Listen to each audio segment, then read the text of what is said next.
இன்றைய முக்கிய செய்தி டிசம்பர் 10 2025 1.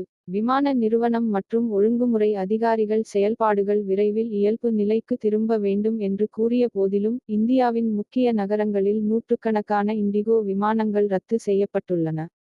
பரவலான ரத்துகளுக்கு பதிலளிக்கும் விதமாக டிஜிசிஏ மாற்றங்களை குழு ஓய்வு விதிகள் போன்றவை உத்தரவிட்டுள்ளது மற்றும் இடையூறுக்கான காரணங்களை ஆராய்ந்து வருகிறது. 2.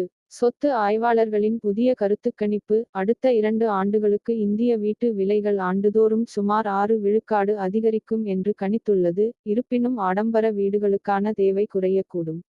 3. ஏற்றுமதி ஒப்புதல்கள் இருந்தபோதிலும் மேம்பட்ட ஏஐ சில்லுகளுக்கான என்விடியா S200 போன்றவை அணுகலை சீனா கட்டுப்படுத்த திட்டமிட்டுள்ளது. இது அதிகரித்து வரும் தொழில்நுட்ப போட்டி மற்றும் மூலோபாய தோரணையை குறிக்கிறது. 4.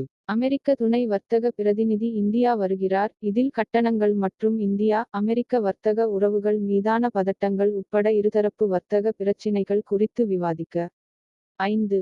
வீட்டு விலைகள் உயர்ந்து வரும் நிலையில் சமமற்ற செல்வப் பகிர்வு காரணமாக குறிப்பாக குறைந்த மற்றும் நடுத்தர வருமான குடும்பங்களுக்கு மலிவு விலை குறையும் என்று ஆய்வாளர்கள் எச்சரிக்கின்றனர். 6. வர்த்தக தடை அழுத்தங்களும் நிதி ஏற்ற இறக்கங்களும் வர்த்தகம் மற்றும் முதலீட்டில் பாதிப்பை ஏற்படுத்துவதால் 2026ஆம் ஆண்டில் உலகளாவிய வளர்ச்சி மேலும் குறையும் என்று கணிக்கப்பட்டுள்ளது. 7.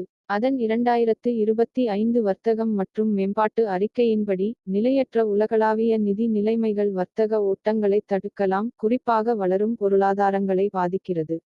8. மைக்ரோசாப்ட் இந்தியாவின் ஏஐ உண்மைக்குறி கிளவுட் உள்கட்டமைப்பில் மிகப்பெரிய 1.6 லட்சம் ரூபாய் கோடி முதலீட்டை அறிவிக்கிறது. நிறுவனம் அதன் கிளவுட் மற்றும் ஏஐ திறன்களை விரிவுபடுத்த 17.5 பில்லியன் அமெரிக்க டாலர்களை உறுதியளித்துள்ளது. இது ஆசியாவில் இதுவரை இல்லாத மிகப்பெரிய முதலீடு. இது இந்தியாவின் டிஜிட்டல் மற்றும் தொழில்நுட்ப உள்கட்டமைப்பு லட்சியங்களுக்கு ஊக்கமளிக்கிறது.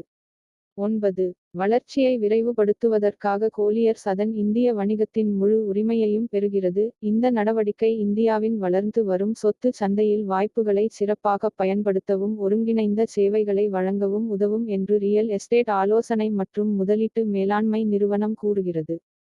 10. பிரெக்ஸ் இந்தியா ஜப்பானின் டிபிகே எல்லை தாண்டிய தொழில்துறை கூட்டணியில் 10 விழுக்காடு பங்குகளை வாங்குகிறது. இந்த ஒப்பந்தம் வணிக வாகனங்களுக்கான மேம்பட்ட பிரேக்கிங் மற்றும் பம்ப் அமைப்புகளை இணைந்து உருவாக்குவதை நோக்கமாகக் கொண்டுள்ளது. இது இந்தியாவின் வாகன கூறுகள் துறை மற்றும் ஏற்றுமதி திறனை வலுப்படுத்துகிறது.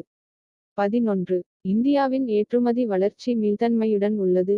ஜெர்மனி மற்றும் ஸ்பெயின் போன்ற முக்கிய ஐரோப்பிய நாடுகளுக்கான வணிகப் பொருட்களின் ஏற்றுமதி வளர்ச்சியை தக்க வைத்து